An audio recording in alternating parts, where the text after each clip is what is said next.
এই ভিডিওটি যারা বিসিএস এবং অন্যান্য চাকরির পরীক্ষার্থী আছেন, যারা চাকরি প্রত্যাশী আছেন তাদের জন্য এবং যারা অ্যাডমিশনের জন্য ট্রাই করছেন, ইউনিভার্সিটি অ্যাডমিশনের জন্য, তাদের জন্য খুবই গুরুত্বপূর্ণ একটি ভিডিও। বাংলা ব্যাকরণে আমাদের দন্তস্বয়কয় এবং মূর্ধন্যস্বয়কয়ের ব্যবহার, এটা নিয়ে অহরহ আমরা কোশ্চেনের সম্মুখীন হয়ে থাকি। যেমন এখানে আছে আবিষ্কার, আবিষ্কারের ক্ষেত্রে দন্তস্ব হবে নাকি মূর্ধন্যস্ব হবে। আছে নমস্কার, নমস্কারের ক্ষেত্রে আমাদের কি দন্তস্বয়কয় হবে নাকি মূর্ধন্যস্বয়কয় হবে। এই যে ব্যবহারটা, এই ব্যবহারটা আমাদেরকে জানতে হবে। আচ্ছা, এটা আমরা একবারেই সমাধান করে ফেলতে পারবো। আমরা মনে রাখবো, যেখানে আমরা দেখব এখানে রস্যইকার এবং রস্যৌকার এই দুইটি স্বরধ্বনি যেখানে আসবে সেখানে আমাদের মূর্ধন্য হবে, আর বাকি সকল ক্ষেত্রে আমাদের দন্তস্ব আসবে। যেমন এই যে আবিষ্কার, আ বি বি, এখানে কিন্তু রস্যই স্বরধ্বনি আসতেছে, তার মানে এখানে মূর্ধন্য শয়কয়, এটা ভুল, এটা হবে না, এটা হবে এখানে আবিষ্কার মূর্ধন্য শয়কয়াকার র।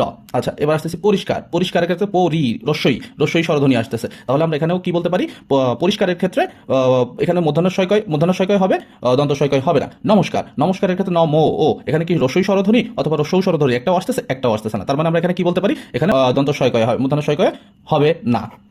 আবার আসতেছে ভাস্কর, ভাস্করের ক্ষেত্রে ভা ভা অস্বরধ্বনি আসতেছে, বা উ স্বরধ্বনি এবং রস্যই স্বরধ্বনি একটাও আসতেছে না, তাহলে আমরা এখানে কি বলতে পারবো, ভাস্করের ক্ষেত্রে মূর্ধন্য শয়কয় হবে না, এখানে হবে দন্ত শয়কয়। আবার আসছে তিরস্কার, তিরস্কারের ক্ষেত্রে তিরো, তাহলে এখানে রস্যই একটাও আসতেছে না, তাহলে এখানে কি হবে, তিরস্কারের ক্ষেত্রে দন্ত শয়কয়, মূর্ধন্য শয়কয় ভুল। তাহলে এখানে আসছে পুরস্কার, পুরস্কারের ক্ষেত্রে আমরা কি বলছি রো, তাহলে এখানে পুরস্কারের ক্ষেত্রে রস্যই স্বরধ্বনি একটাও আসতেছে না, তাহলে এখানে কি হবে, দন্ত শয়কয়, এটা রাইট, এটা ভুল।